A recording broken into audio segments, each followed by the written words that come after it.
Di banyak supermarket di Amerika Serikat, harga bahan makanan yang tertulis menggunakan spidol mudah dihapus harus terus direvisi setiap beberapa hari. Price of chicken's gone up like 40%. Kenaikan harga terjadi seiring pembukaan kembali 100% kegiatan ekonomi di penjuru AS. Consumers are spending more rapidly than businesses can reopen or ramp up and hire up. As long as that's going on, that makes it hard for prices to abate. Harga makanan dan pakaian merangkak naik, sementara terjadi lonjakan signifikan harga bensin dibandingkan tahun lalu. A lot of people are out wanting to buy things right now, and that bids up the prices some too. Lonjakan terbesar terjadi pada harga mobil bekas yang berawal dari kelangkaan semikonduktor akibat pandemi, minimnya stok mobil bekas, dan lonjakan permintaan setelah setahun lebih minim permintaan.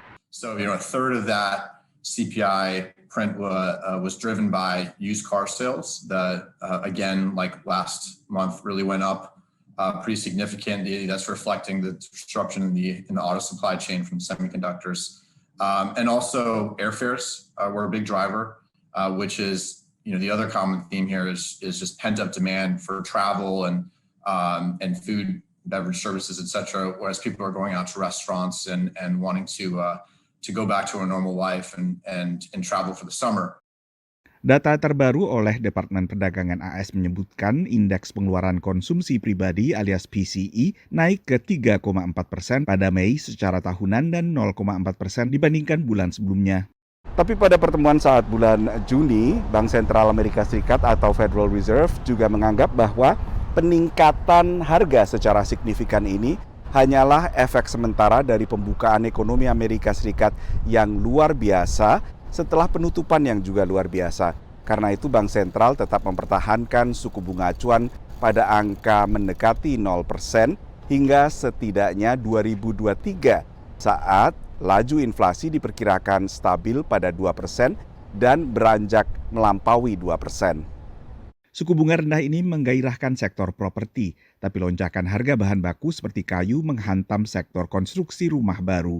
We've seen really that people put the pedal to the metal.